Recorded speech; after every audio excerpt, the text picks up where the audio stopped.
Hello, everyone, and welcome back to Who We Ood, an unofficial Doctor Who watch along podcast. I'm Ben, and I'm here with my co-host Cam. How you doing today, Cam? Doing as good as I can be. It's very hot. We're recording this It is. during it's kind of like a mini heat wave in the east coast of America.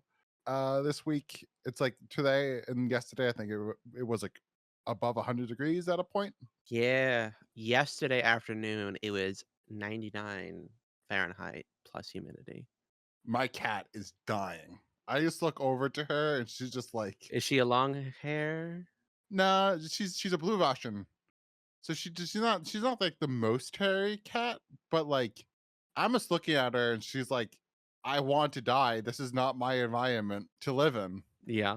Like the Russians in the name, like they're not made for not made for hot weather. And I just look over to her and she's just like dead on the floor. Just like, help me, please. I'm dying. Yeah. It's my cat has been the same, just a lot of naps. We haven't cooked anything. We've just been doing takeout, having cold sandwiches and cold sushi and just trying to survive. But this should be tomorrow. It should be cooler. Yeah, I did see that. Like for the next couple of days, we're gonna go back to the 70s, which thank God. Thank God. I don't want it to be summer yet, even though it's already the end of June. But Yeah. we're in July. What this is July August weather right now. It's only June, so hopefully this isn't a sign to come for the whole entire summer. Global warming, man. But talk about global warming. Death Stranding 2 came out then. Um, Did it officially come out? so it's coming out on it's coming out on Thursday. Well, it's coming out Friday. But I did spend the extra $10 and got it a couple of days early because it was $10, and I was like, oh, I'll get it early for $10, and it's very good. Then. You've played it? Oh yeah, it's very good. Yeah. Better than the first one? It's hard to say. It definitely has a much quicker all right. It gets you into it much quicker than the first one. The first one takes like 6-7 hours to actually get into the game. Like the tutorial section of that game is awful. But this one, like, it gives you basically everything in like 2 or 3 hours into it, and it's already, I can tell, it's more actionful than the first game. I haven't played Death Stranding. I will at some point. My understanding of it is you're delivering packages, a little bit action in there maybe somewhere. Is it really like evolving the concept, like the Strand concept, and or is it just here's more? It's just here's more, except for we improved the actual the shooting and versing AI elements of this game. Like the enemies in Death Stranding 1, basically, if you played it like me, I would just never fight the enemies at all. I would just do my best to go around them. This game definitely gives you more tools. It gives you like a sniper rifle that has a tranquilizer. That's very much like Metal Gear Solid 5. It basically, although people have been saying this, it's like he took a lot of Metal Gear Solid 5 and put it into Death Stranding for like the actual combat, and it works pretty well so far. I'm quite enjoying it. I've some people have been saying this, and I find it quite interesting that this is the first time that Kojima has really done a direct sequel. As you are aware, Metal Gear Solid has never really done something like that. That like, all right, we're gonna do a straight on. This is a sequel to the previous game. There's always kind of like a twist on the Metal Gear Solid sequels, you know? Yeah, going forwards or backwards in time, different people, time skips. Not giving you what you want. Yeah. It's like, oh yeah, you want Solid Snake? No, you're not gonna get Solid Snake. Oh, all right, you actually want Solid Snake this time? All right, but I'm gonna make him all old now and like he's dying. Like just stuff like that. That like the Kojima just straight up for this one was just like, no, it's like this is a couple months after the first one, and it's just like, all right, let's get going. And so far, been quite enjoying it. I'm excited to see where the story goes. Have you met Usada Pekora yet? I do not know who that is. I sent this to you on Twitter. It's the VTuber that's in the game. Let me see. I have not. I have not run into them. That looks like I might be at some point soon. I say that, but it's all that terrain. That's the only thing I've seen of the game is that she's in it. So it looks like a 10 out of 10. I don't even know how I would rate Death Stranding because Death Stranding is such a weird game that like some moments Defies a number rating. yeah, some moments I'm playing Death Stranding, I'm like, this is a 10 out of 10 video game, and then there's other moments where I'm like, this is like a 6 or a 7. It's very weird. But like so far, this is pretty much this is some like top level shit. This is like only Kojima is doing this. And it's very fun to see that like somebody on his level doing something like this. Cause like there's nobody else his age still doing a game of this size, basically. Like, can you think of anyone that's like in their 60s making like big AAA video games still? Sakurai? Sakurai was the only one that I was thinking of that maybe you could say, but it's I think they make very different types of games. True. I forget that guy that did Evil Within and Evil Within 2, and he did one of the Resident. I think he did Resident Evil 4 as well. If I'm thinking about the right guy, forget his name. Shinji Mikami?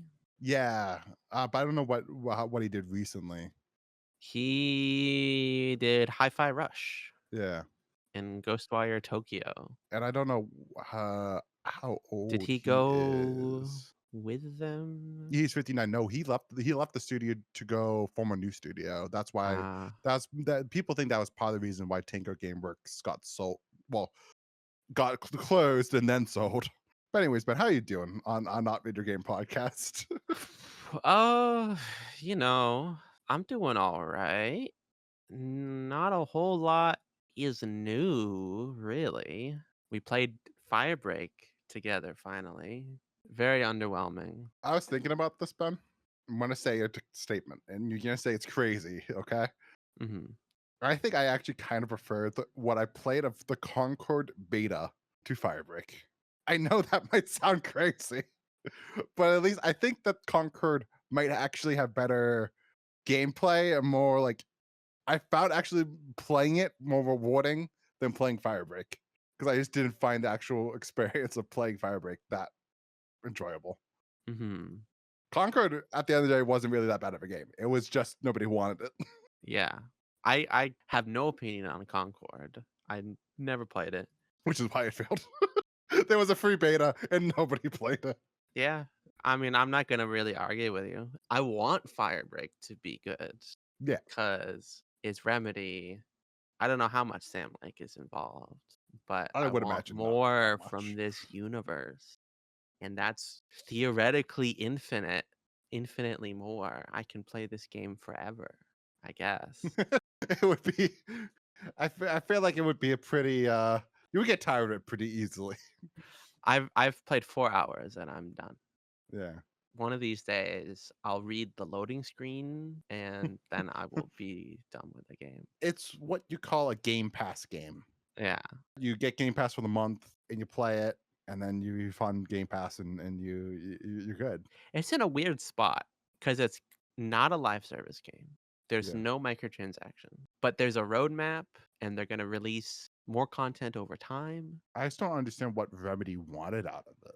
I don't know. Because the way I am seeing it from my perspective, I might be completely wrong here, but them doing Game Pass and them doing PS Plus makes me believe that at the end of the day, they did those two things so they could that recovered their budget. Just them doing both of those programs.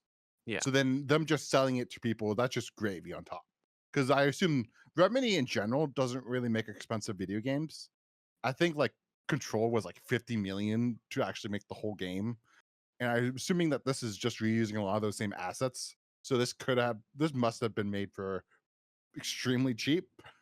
So the fact that it was on Xbox Game Pass and PS Plus extra makes me believe that they probably already made their money back. But that's why it's so weird that, like you said, there's a there's a there's a plan for future content, yeah, a roadmap. Like that's so weird. Yeah. I don't know I just don't know what they're trying to do. And maybe a year from now it'll all make sense. It's missing a reason to play. Yeah, but also has that problem of it needs to do more with it. It needs more people to play it, and if they don't have enough people playing it, why would you spend the money to do more with it? You know what I mean? Yeah. It's in that. Rock in a hot place. Indeed. Well, should we talk about Doctor Who?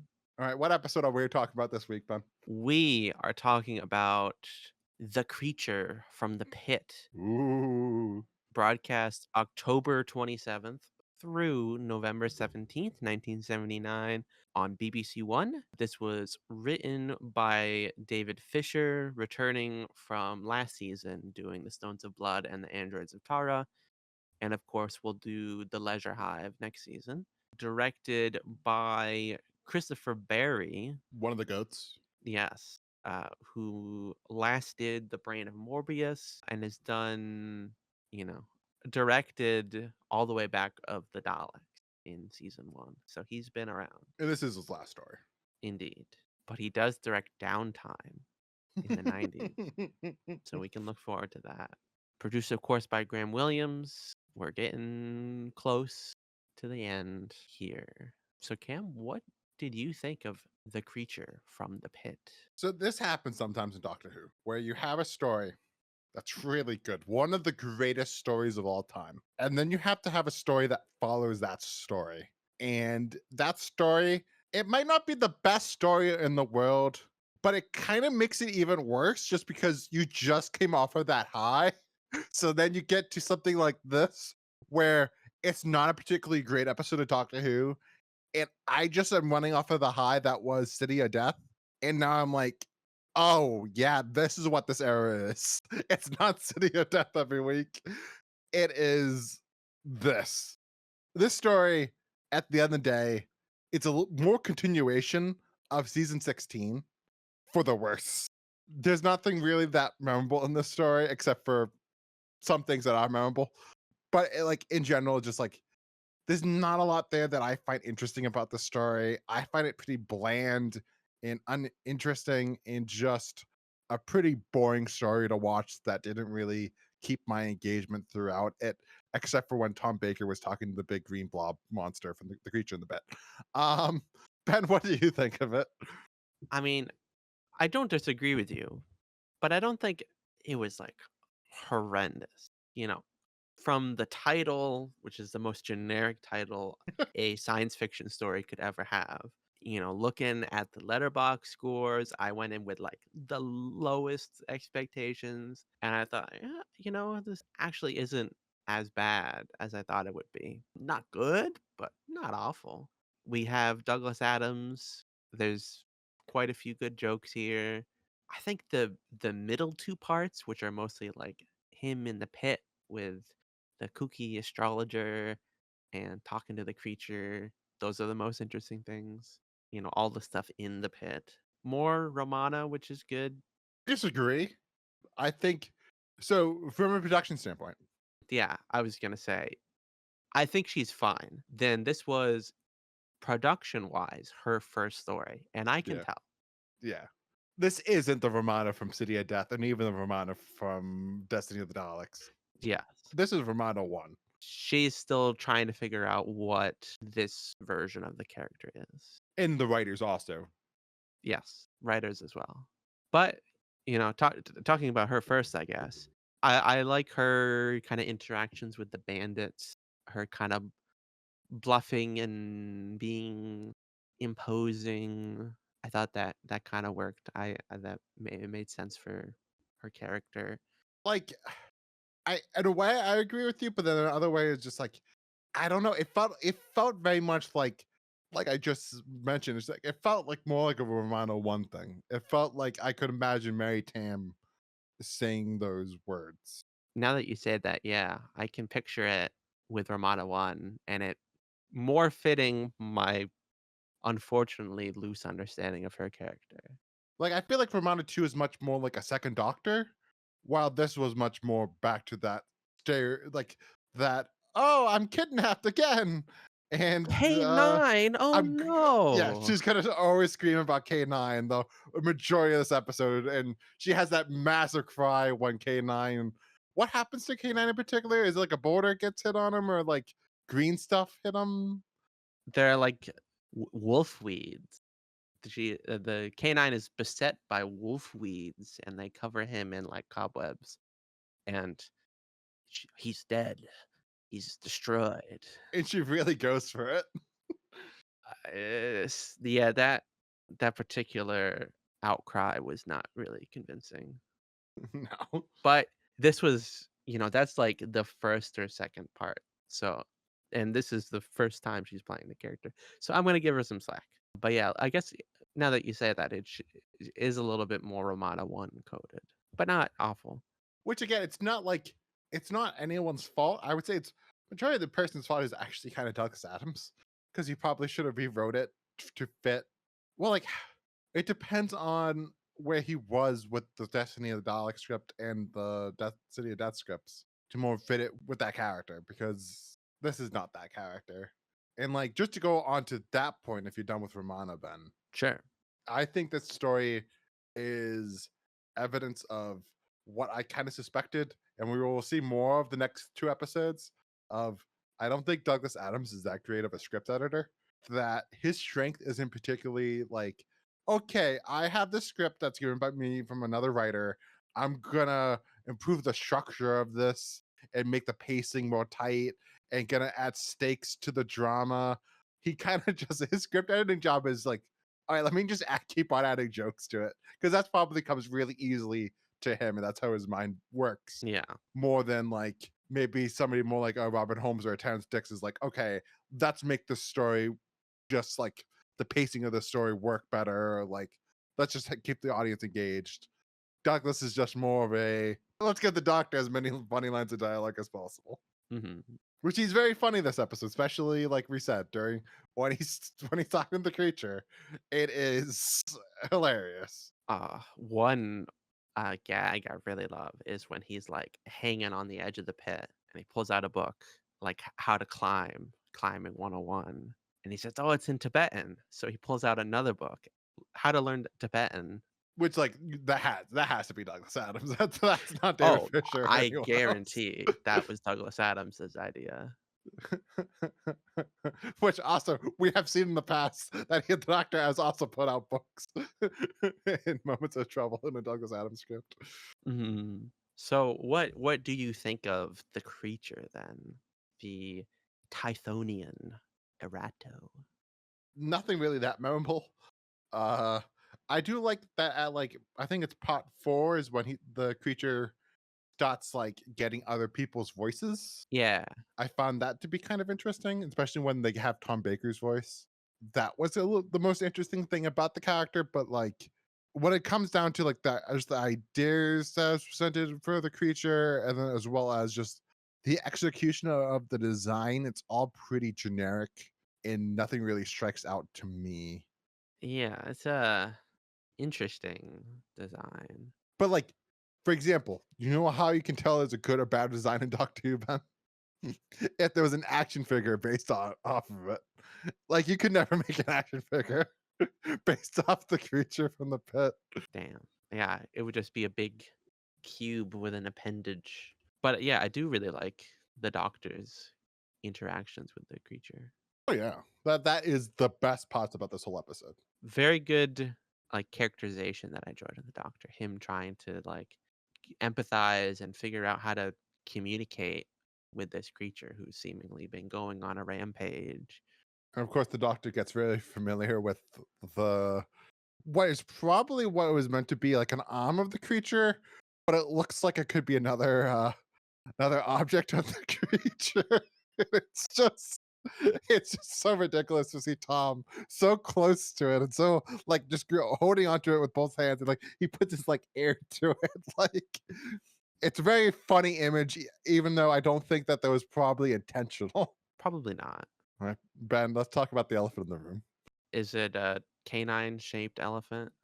Oh, it most definitely is. So for this story, dear listeners, John Leeson is MIA. Laryngitis, I believe. He wasn't in the last two stories for the same I reason. I think that it was I think it was a pay thing. I found one line on the TARDIS wiki that says Leeson chose not to return, but then he signed up again for season 18. So it could be a pay thing. Maybe it's a pay thing, or maybe it just was like I had enough of Doctor Who. I had enough of dealing with Tom Baker. Hmm. But yeah, the new actor we have is David Brierly? Brierly? yeah, What do you think of this different voice? it's awful. It was pretty jarring. I I got used to it as the story went on, I would say. Definitely objectively not as good or iconic as John Leeson, but I could see it suiting a little bit more emotional, a little bit more of a snarky or sarcastic K9 than John Leeson's voice would have. It's not good, but I don't hate it. See, I'm from the perspective of K9 so far in our rewatchathon. K9 has just been kind of a nothing thing. That he's just kind of been there. I've really had no opinion on K9. I have not loved K9. I have not hated K9. K9 has just been in these stories. Does this tip the scales for Oh you? yeah, most definitely. I hate this new voice, and it makes me hate K9. I want this guy. I wish that moment where Romana thought he was dead, that K9 was actually dead in this story. Like it's just Damn. awful. I hate this voice. Just adds such an arrogance to the character that makes it. The K9 was already on like that like imagine it's a seesaw and like the seesaw was perfectly balanced to being just no opinions about K9. That little change of the voice just made it so like it just went to the hate category. It's just like I hate this character. I hate this voice actor. Be done with K9. It's not yet. This season and I think half of the next one. So essentially another season's worth. But just say this. He'll he'll be back. Don't worry. I'm really looking forward to a scene next season, Ben. Let's just say that. Next season, Mm-hmm. Just you wait. does he die in a really funny way? Just just you wait, Ben. Okay. Well, any other characters worth talking about? What do you think of the villain Adrasta?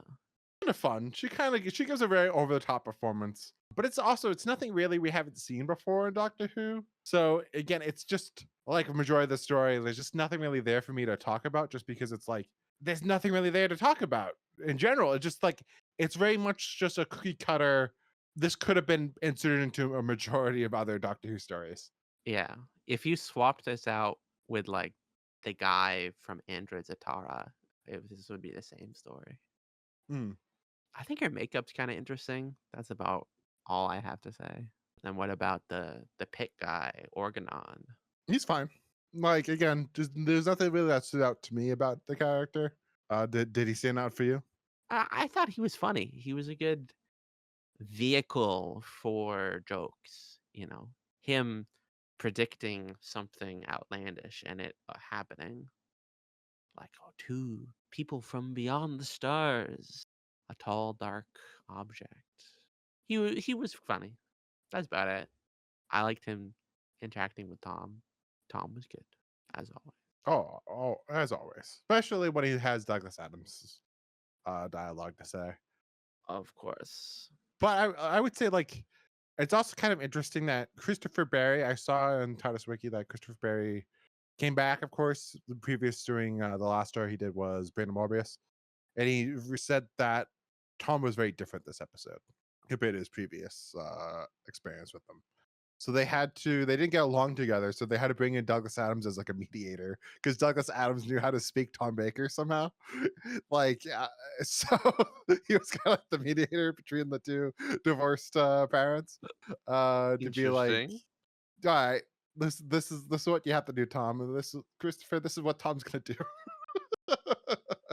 But it's kind of funny that like, especially when you consider this is the director that first directed Tom and the role, and that the fact that Tom at this point has taken such ownership over the character that he's having fights with his first director Yeah, is kind of telling about how much ownership he's took of just being the Doctor at this point. he is the doctor. Tom Baker does not exist. All right, Ben, is it time for best and worst special effect? I think so. What's the best? I had trouble. That's a great question. I thought maybe the like egg, like the not really the spaceship at the end, but the egg fragments at the beginning. I don't really know. There's not really anything that's like I got a crazy one for you, Ben. I'm gonna throw this out there. okay. The creature is both the best and worst special effect of the story. I could get behind that. Like, there's something to it of when Tom in particular is acting with the phallic object on the creature that is just wonderful, and it is the best special effect in the story. There's also an element to it that is also looks terrible. No, yeah, no, it's objectively bad and very cheap looking, but in some ways it does kind of work. It does kind of.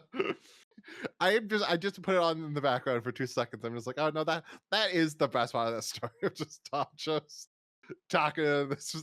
It's very telling that Tom is at his best when he's just talking to no one. So what does this story need to bring it up to the level of like City of Death? I would say an engaging plot. So it needs to be a different story? Like, did you find the plot of the story to be engaging, Ben? No, not at all. So like, it needs to be restructured from the ground up. Pretty much. Hopefully, this is the worst of this season, and that Nightmare of Eden is a 10 out of 10 story. I see. All right.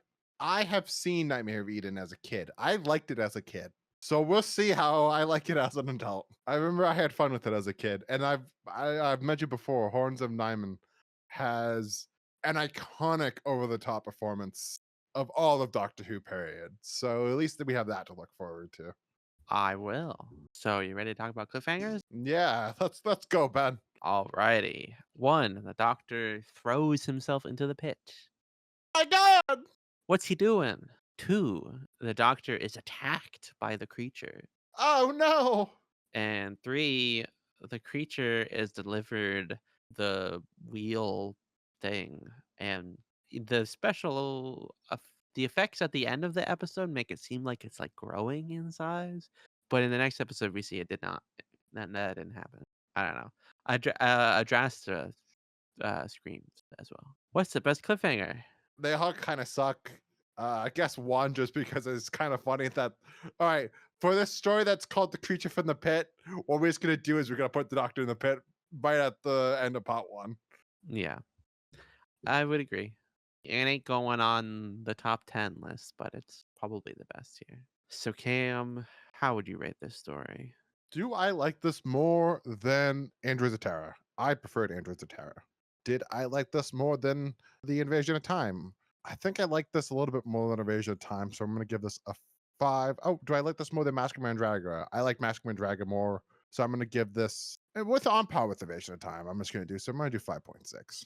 I think this is the most 6 out of 10 story. Like, just really, eh. So again, like me, do prefer Andrew Zatara to this very slightly. I guess, yeah, very slightly. Talking about the polls, Doctor Who Magazine does a poll every now and then ranking all the stories from each Doctor. In most recently, in 2023, the creature of from the pit, the creature from the pit ranked 35 out of 41, gone up from 2014 where it was 37, and 2009 where it was 38, and in 1998 it was 36. So very securely in the bottom chunk of things. You think that's a fair position? Oh yeah, it's so fair. This is right above the Invasion of Time and right below the Invisible Enemy. Do you think this is better than the Invasion of Time I think like I rated it on par. I think it's slightly and better. the Armageddon Factor? See, I think I did prefer Armageddon Factor to this personally. Very slightly more, but like I think I did prefer Armageddon Factor because at least that had some more elements there to that story than this. And then in 2014, the last time they did a full on poll, this was ranked number 211 in between Galaxy 4 and the Power Crawl. Galaxy 4 above it? Yeah. Yeah, I'd say that makes sense. Galaxy 4 is around here. Kind of underwhelming. Not awful, just Did you watch the Telesnap version of that, or did you watch the animated version of that? I watched the animations that were out whenever possible. I forget when that one came out.